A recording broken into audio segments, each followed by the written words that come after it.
one more thing about the whole pet thing. My dogs are the most loving, they're my saviors right now, but they don't want to hear that.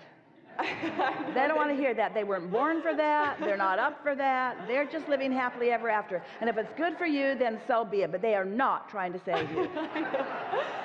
Just petting them makes me feel better every day. But I feel like they've changed over the period of uncertainty with me and him. Like I feel like they sense your uneasiness? Yeah. Yeah. A lot. Yeah.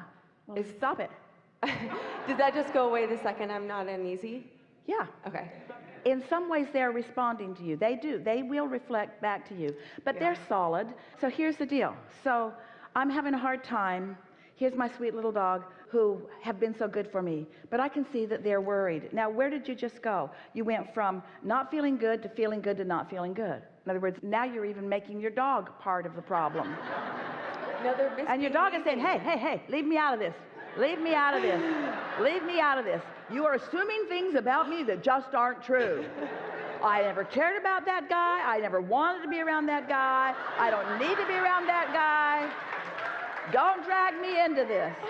Don't make me your doggy scapegoat for that. So they'll start behaving again when I'm back to normal? They are finding their balance, and it's your job to find your balance.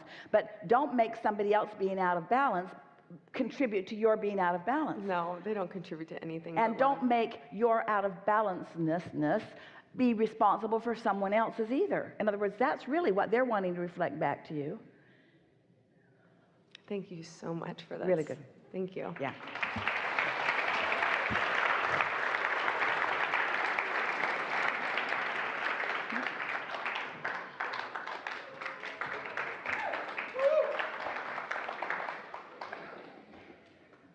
Hello. Oh, it took me all day to get here. So do you think you're better now? Do you think that you are more ready to receive now than you were earlier in the day? Yes, the answer is yes. Yes. So was anything amiss during all that time? So rather than it took me all day to get here, don't you want to say here at the perfect time? Yes. Yeah. Okay. I have one question. We have one answer. And you all know what it is. So this happened to me last time that I came here. I had a couple questions a few weeks before the seminar was coming up. And then as the seminar was getting closer, the question kind of dwindled, or the need to answer it, or the urge behind it kind of went away. And then by the time I get here, I don't have a question anymore. Well, that happens to everyone, especially at this point in the program, because every question that you have has been answered many times already here. And so the thought about it feels different in the knowing form than in the questioning form. Yes. Think about that. The subject's still active within you, but what is absent is the not understanding. What's absent is the resisting.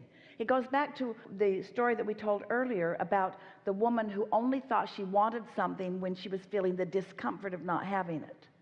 It's like questions feel sort of edgy, where answers feel more satisfying. And so you've just moved into knowing rather than in not knowing. How do I do that more? Never leave this room. By recognizing it when it does happen, and appreciating the feeling of it, and milking the feeling of it longer, and saying to yourself, the answers always come, and you know they do, whether you're in this room or not, don't they? Don't your answers always come? And don't you say, well, sooner or later it'll come, and I'd like it to be sooner. And so the way you make it sooner is by just doing a better job of tending to your vibration, making lists of positive aspects, and making lists of things that you appreciate, and basking more, and not spending much time thinking about important things unless it's early in the day and you know you're feeling good. And never trying to solve a problem when you're feeling negative emotion, ever. Right. Can't solve a problem when you're feeling negative emotion. You can just make the problem bigger. But bigger problems sometimes get more attention. Most humans, we told you that we love you. Most humans would rather have a negative feeling than a non-feeling, because a negative feeling feels like you're making progress, and we would like to soothe that in you. We would rather that you have a non-feeling rather than a negative feeling, because a non-feeling has no resistance in it, and your vortex will bubble up and reveal something to you, or you will realize what it has been revealing to you. So what do you want to talk about? We're winding down. Let's go. What is it? I'll just ask it. Focus, focus, focus, focus, focus. In my vortex, everyone's gonna laugh, but whatever. Now see what you're doing? See what you're doing? You're not even letting yourself get into the receptive mode without worrying about what somebody else will say about it. Am I a billionaire in my vortex? Oh, way more. Really? Oh, way more. Way more than a measly billionaire. Way more. Vibrations turn to things, but those vibrations can't turn to things when you're still asking the question. You know, earlier when you said, I think I know the answer, and the difference between asking and not knowing and knowing. Mm-hmm. So you might want to practice what that feels like. What does it feel like to be wealthy in that way, to that degree? From your point of view, what does that feel like? Well, I went to a car show recently, and I saw all the really cool cars. So it feels like the freedom to choose. What else? I really like the cars. I want to drive fast and really We'll cool choose them, cars. but we want to get to the basis of this. What is the feeling? What does that kind of prosperity feel like vibrationally? Hear us. Look at us. We're trying to get you to take that billionaire that has turned to a thing, and we're trying to get you to feel the vibrational essence of it, which already exists. And you see, your inner being is as happy about the vibrational essence of it as it is the manifestation of it, but you're not. Most of you are not. But if you could feel as happy about the vibrational essence of it, so that's what we're trying to get you to isolate. So what does that kind of financial freedom feel like? It's fun. It's fast. It's rich, it's unlimited, it's full, it's free flowing. It's an ever-present sensation that I could choose. It enhances, it gooses up, it activates your desire to want to choose. It makes you reach out to more detail. It makes you want more ideas in your mind. It makes you want to put more choices on your palette. It causes you to want to be more definitive, to be more specific, to be more exact about your desires. It causes you to tighten up your thinking. When you capture the essence of that kind of prosperity, it makes you open your horizons. The word vision isn't even big enough.